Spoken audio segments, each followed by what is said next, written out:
नमस्कार, मैं मुकेश वत्स public Asia bulletin में आपका स्वागत करता हूं। खबरों में मेरठ में एक व्यक्ति की कोरोना से मौत हो गई।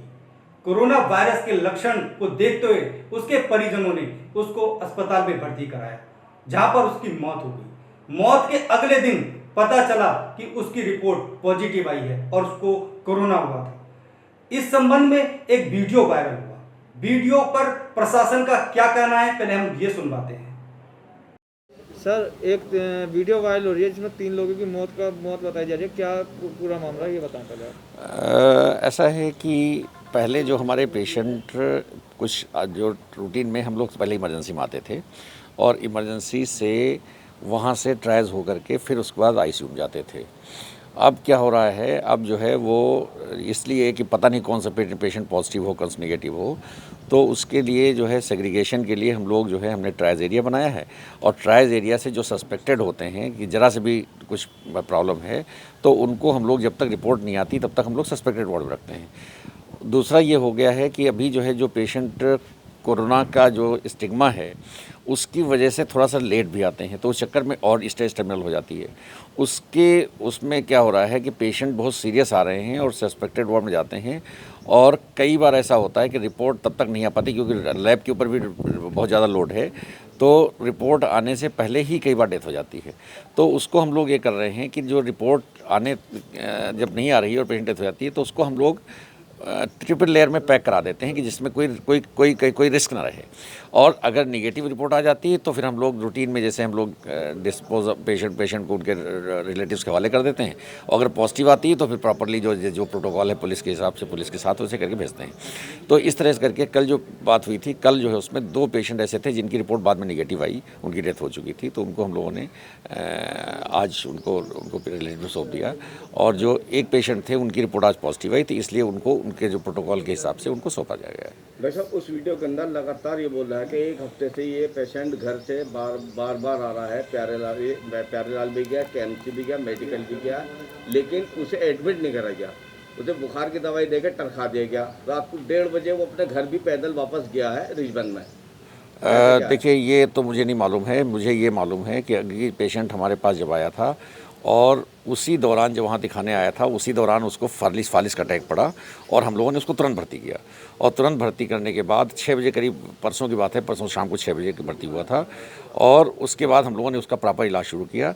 लेकिन उसमें जो लगता है कि उसमें जो ब्लड का जो हमको बताया गया है, डॉक्टर आर्या आपको ज़्यादा अच्छा बता पाएंगे जो मेडिसिन के हेड हैं, कि उनमें जो है ब्लड जो हाइपरटेंशन बहुत ज़्यादा था, ब्लड प्रेशर बहुत ज़्यादा था, उसकी वजह से शायद इनको ब्रेन में हेमरेज हुआ है और हेमरेज की वजह से इनकी जो है वो डेथ हुई है। सर, जनरली तौर पे टेस्ट रिपोर्ट आने में कितना टाइम लगता है? ऐसा है कि टेस्ट रिपोर्ट आने के लिए डिपेंड करता है कि हमारे पास कि लैब में कितना काम है, क्योंकि हमारे पास पहले 10 डिस्ट्रिक्ट के आ रहे हैं और अब 5 डिस्ट्रिक्ट के आ रहे हैं, लेकिन फिर भी लोड कम नहीं हो रहा है क्योंकि सैंपल का नंबर बहुत बढ़ गया है।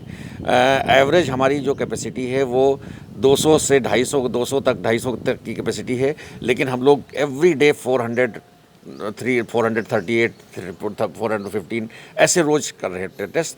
तो उसके आने में लगभग 24 घंटे लग जाते हैं, लेकिन फिर भी हम लोगों ने कभी एक तरीका निकाला है।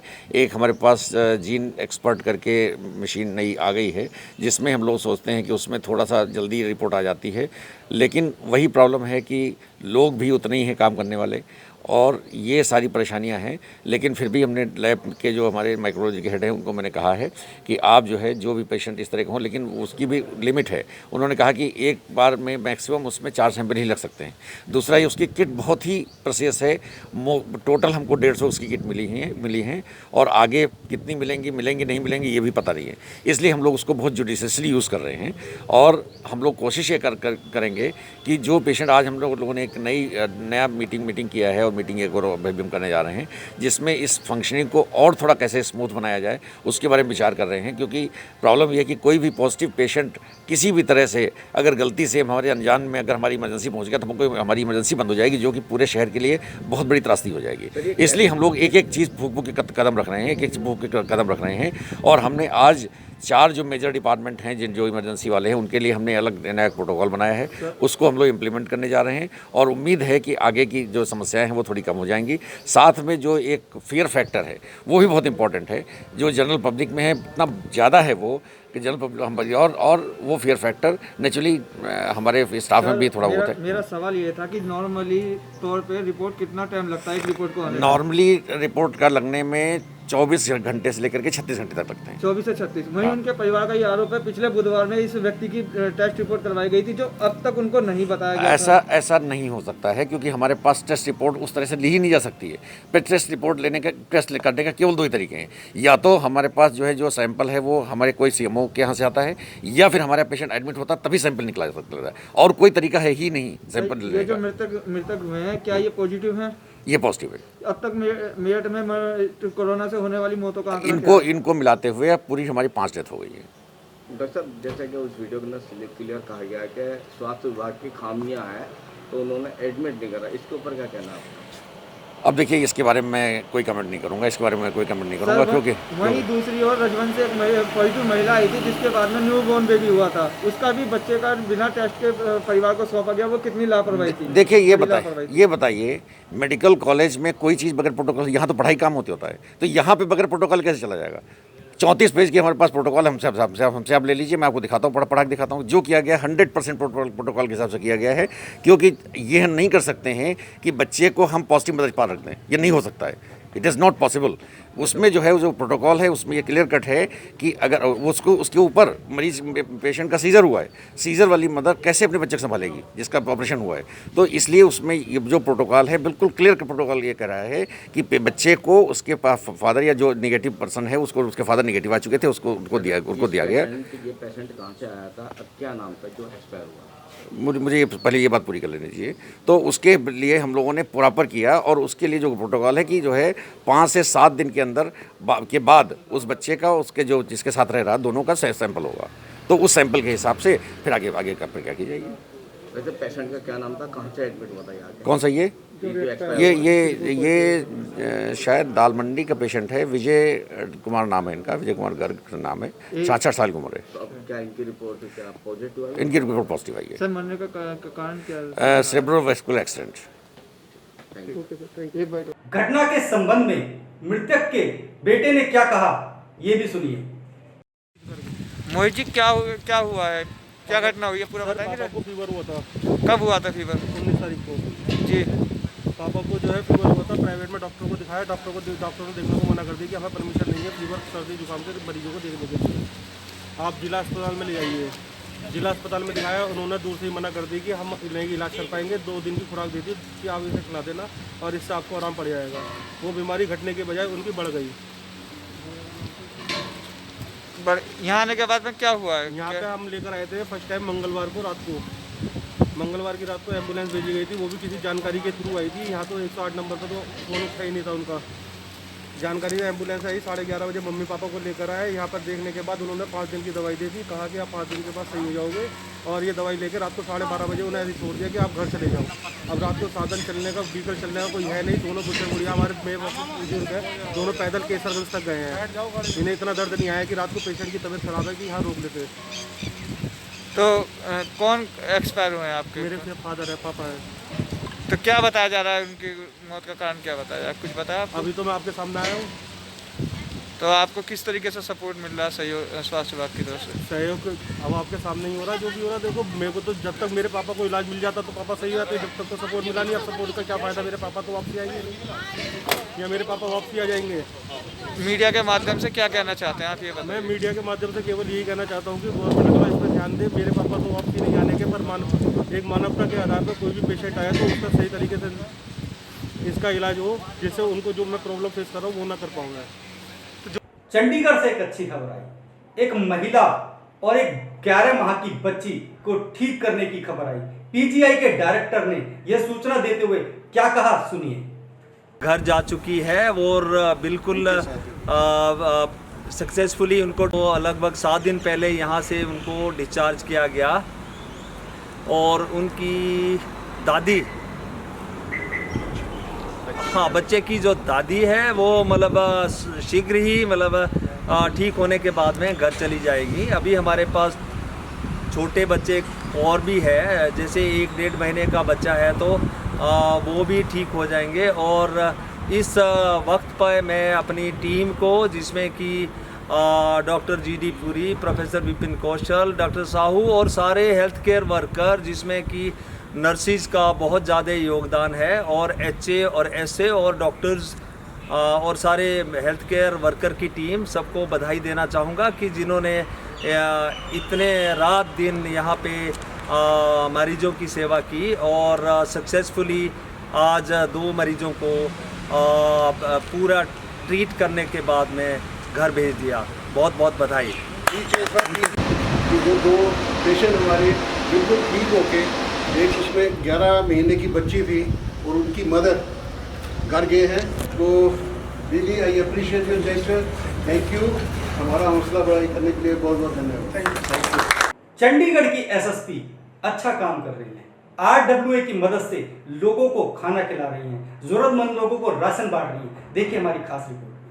नगर रेसिडेंट वेलफेयर एसोसिएशन की तरफ से इनके सारे जो एसोसिएशन के प्रेसिडेंट और बाकी मेंबर्स हैं, अमित जी है, श्रीवास्तव जी है, पासवान जी है, पवन जी है, तो ये सब यहाँ पर इकट्ठा हुए हैं और ये रोज़ करते हैं। ऐसा केवल ऐसा नहीं कि आज के दिन है, लगातार 33 दिन हो चुके हैं और हर एक दिन ये इस तरीके की सेवा निभा रहे हैं। आप देख रहे हैं कि बहुत गरीब और नीडी लोग, बहुत पुअर लोग जो है, ये उनको इस चीज़ का लाभ मिल रहा है। अन्नदान ही महादान है, बहुत पुण्य का काम है और ये लगातार 33 दिनों से इसको बगैर थके हुए और माथे पर कोई भी शिकन ना आए हुए ये कर रहे हैं, जिनका ये कार्य बहुत बहुत प्रशंसनीय और सराहनीय है। 1000 से ज़्यादा लोगों का पेट भरने का एक बहुत महान पुण्य का काम ये लोग डेली कर रहे हैं। RWA एसोसिएशन की तरफ से जो भी समाज सेवी यहाँ पर आज मौजूद है, अमित जी है, श्रीवास्तव जी है, पवन जी है और सोनम और राजीव है।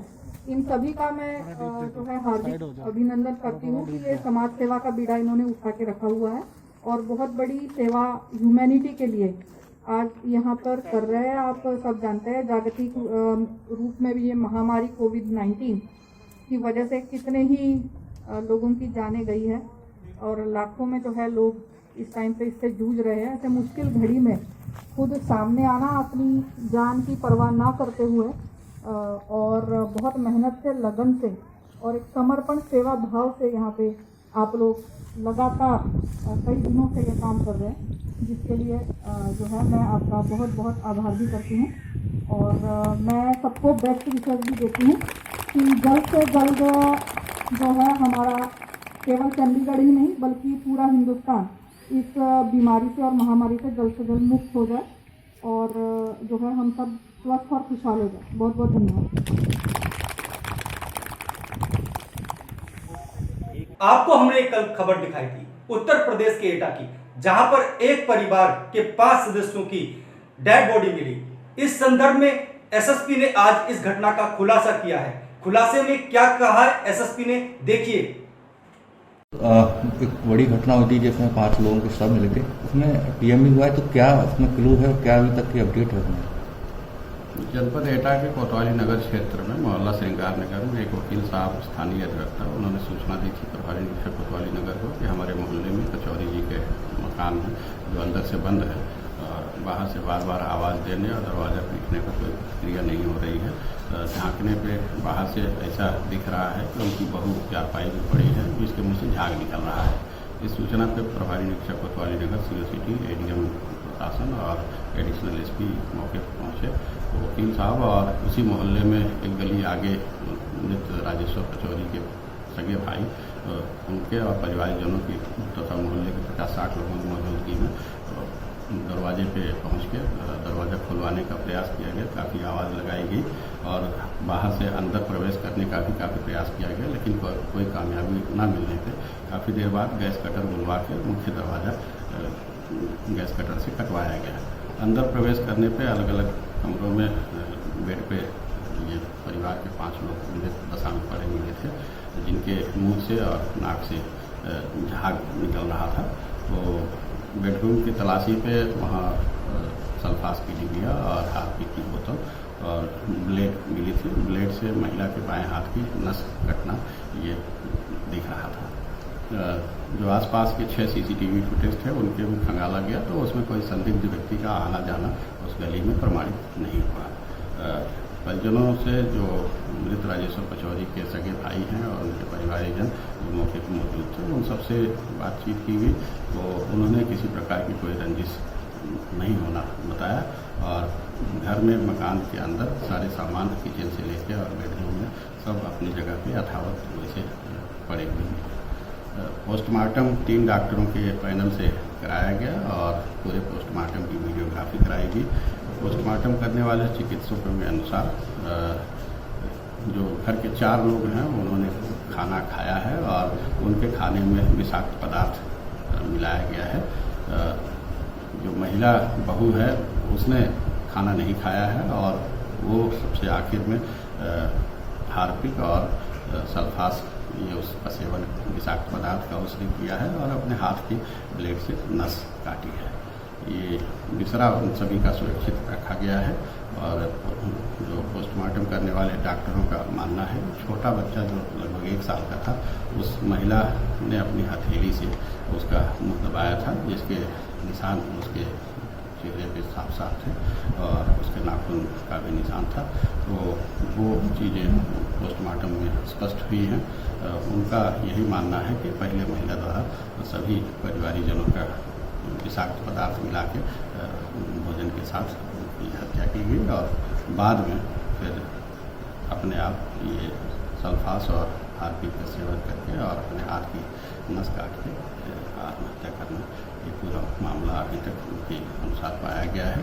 जो कॉल डिटेल है सभी लोगों की वो खंगाली जा रही है। 6 पुलिस टीमें लगी हैं और परिजनों को विश्वास में लेके आसपास के और लोगों से चीज़ों की जानकारी करके और वास्तविक कारण ज्ञात करेंगे कि किन परिस्थितियों में इस महिला द्वारा इस प्रकार का कदम उठाया गया। लुधियाना में हमारे विशेष संवाददाता राजकुमार शर्मा के साथ सुखविंदर पाल सिंह ग्रोवाल ने क्या कहा सुनिए। नशा ਦੀ ਜਿਹੜੀ ਸ਼ਰਾਬ ਦੀ ਮੰਗ ਕੀਤੀ ਗਈ ਹੈ ਠੇਕੇ ਖੁੱਲਣ ਦੀ ਉਹਦੇ ਬਾਰੇ ਕੀ ਕਹਿਣਾ ਚਾਹੁੰਦੇ ਤੁਸੀਂ? 4 ਹਫ਼ਤਿਆਂ ਵਿੱਚ ਨਸ਼ੇ ਦਾ ਲੱਕ ਤੋੜਨ ਦੀਆਂ ਸੌਹਾਂ ਖਾਣ ਵਾਲੇ 4 ਹਫ਼ਤਿਆਂ ਬਾਅਦ ਹੀ ਨਸ਼ਾ ਵੇਚਣ ਦੀ ਇਜਾਜ਼ਤ ਮੰਗ ਰਹੇ ਨੇ। ਲੋਕਡਾਊਨ ਨੂੰ 4 ਹਫ਼ਤੇ ਹੀ ਹੋਏ ਆ। ਇਹ ਤਾਂ ਕਹਿੰਦੇ ਸੀ ਵੀ ਸਾਡੇ ਕੋਲ ਸਰਕਾਰ ਆਵੇ ਅਸੀਂ 4 ਹਫ਼ਤਿਆਂ ਵਿੱਚ ਨਸ਼ੇ ਦਾ ਲੱਕ ਤੋੜ ਦਿਆਂਗੇ, ਸਹੁੰ ਖਾਧੀ ਸੀ। ਹੁਣ ਲੋਕਡਾਊਨ ਦੌਰਾਨ 4 ਹਫ਼ਤੇ ਹੀ ਹੋਏ ਆ ਤੇ ਇਜਾਜ਼ਤ ਵੀ ਮੰਗਣੀ ਸ਼ੁਰੂ ਕਰ ਦਿੱਤੀ। ਔਰ ਮੈਂ ਕਹਿੰਦਾ ਵੀ ਜਿਵੇਂ ਲੋਕਡਾਊਨ ਦੇ ਦੌਰਾਨ ਇਹ ਨਸ਼ਾ ਬੰਦ ਹੋਇਆ, ਜੇ ਸਰਕਾਰ ਗੰਭੀਰ ਹੋ ਜਾਵੇ ਤਾਂ ਭਵਿੱਖ ਦੇ ਵਿੱਚ ਪੰਜਾਬ ਦੇ ਵਿੱਚ ਨਸ਼ਾ ਬਿਲਕੁਲ ਬੰਦ ਹੋ ਸਕਦਾ ਹੈ। ਔਰ ਅੱਜ ਮੈਂ ਮੰਡੀਆਂ ਦੇ ਵਿੱਚ ਕਿਸਾਨਾਂ ਦੇ ਕੋਲ ਜਾ ਕੇ ਆਇਆ। ਸਾਹਨੇਵਾਲ ਗਿਆ ਸੀ ਤੇ ਗਿੱਲ ਰੋਡ ਦਾਣਾ ਮੰਡੀ, ਉੱਥੇ ਬੁਰਾ ਹਾਲ ਹੈ। ਜਿਹੜੀ ਕੈਪਟਨ ਸਰਕਾਰ ਆ, ਕਾਂਗਰਸ ਸਰਕਾਰ ਆ, ਉਹ ਬੁਰੀ ਤਰ੍ਹਾਂ ਫੇਲ ਹੋ ਚੁੱਕੀ ਆ ਔਰ ਉਹਨਾਂ ਨੂੰ ਸਮੇਂ ਸਿਰ ਟੋਕਨ ਨਹੀਂ ਮਿਲੇ। ਜਿਹੜੇ ਕਿਸਾਨ ਹੈਗਾ ਉਹ ਇਸ ਗੱਲੋਂ ਵਰਿਡ ਆ ਵੀ ਟਰਾਲੀ ਦੇ ਵਿੱਚ ਜੇ ਇੱਕ ਥੋੜ੍ਹਾ ਜਿਹਾ ਵੀ ਕਣਕ ਵੱਧ ਆ ਗਈ ਤਾਂ ਵਿਕਣੀ ਨਹੀਂ। ਆਪੇ ਮੈਂ ਰੱਜੀ ਪੁੱਛੀ, ਆਪੇ ਮੇਰੇ ਬੱਚੇ ਜੀਣ। ਕੈਪਟਨ ਸਾਹਿਬ ਵੀਡੀਓ ਕਾਨਫਰੰਸ ਕਰਦੇ ਆ, ਆਪਦਿਆਂ ਨਾਲ ਹੀ ਗੱਲ ਕਰਦੇ ਆ, ਉਹ ਕਹਿੰਦੇ ਹਾਂਜੀ ਹਾਂਜੀ ਹਾਂਜੀ ਹਾਂਜੀ ਅੱਛਾ ਜੀ ਅੱਛਾ ਜੀ ਅੱਛਾ, ਬਹੁਤ ਵਧੀਆ ਜੀ ਬਹੁਤ ਵਧੀਆ ਜੀ। ਔਰ ਕਾਂਗਰਸੀ ਜਿਹੜੇ ਆਗੂ ਨੇ ਉਹ ਆਪਣੇ ਚਹੇਤਿਆਂ ਨੂੰ ਇਹ ਟੋਕਨ ਦੇ ਦੇ ਕੇ ਆਪਣੀ ਸਰਕਾਰ ਦਾ ਜਿਹੜਾ ਲਾਹਾ ਲੈ ਰਹੇ ਹੈਗੇ ਆ। ਆਮ ਜਿਹੜਾ ਕਿਸਾਨ ਹੈਗਾ ਉਹ ਮੰਡੀਆਂ 'ਚ ਰੁਲ ਰਿਹਾ ਹੈਗਾ। ਇੱਕ ਪਾਸੇ ਤਾਂ ਮੌਸਮ ਖਰਾਬ ਆ, 12% ਜਿਹੜੀ ਨਮੀ ਹੈਗੀ ਆ ਉਹ ਤੋਂ ਮਾੜਾ ਜਿਹਾ ਮੀਂਹ ਪੈਂਦਾ ਹੈਗਾ, ਥੋੜ੍ਹੀ ਸਿੱਲ ਜ਼ਿਆਦਾ ਹੁੰਦੀ ਆ ਤਾਂ ਕਿਸਾਨ ਦੇ ਮਨ ਨੂੰ ਘੇਰ ਪੈਣ ਲੱਗ ਜਾਂਦਾ, ਤਾਂ ਨਹੀਂ ਜੀ ਲੈਣੀ।